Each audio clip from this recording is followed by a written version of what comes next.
An update ngayon dito sa farm. Ilang araw nang umuulan kaya tuyo na.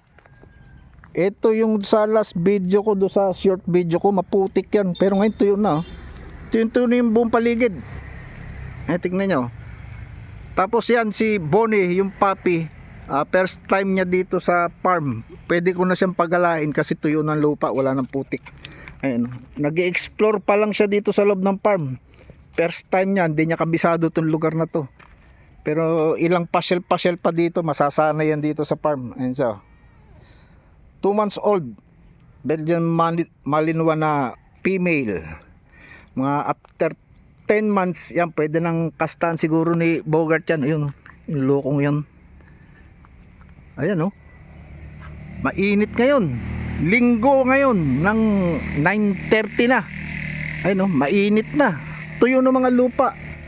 Kaya Lunes bukas, tuloy na naman ang trabaho ng mga pastor. Ayun siya. Medyo malinis dito sa harapan ng farm, oh. Wala masyadong damo. Oh, ayun, oh. Kasi mga saging ito, oh. Dito wala pang bunga, walang puso. Pero inando sa likod, yung malapit sa ilog dun, maraming puso dun, maraming bunga, marami sila ma-harvest. Ewan ko lang, dahil halos 2 weeks hindi ako pumunta doon sa likod dahil nag-uulan, maputik. Ayokong puntahan yung lugar na yun. Ayan ang update, magandang panahon, kaya lang napakainit.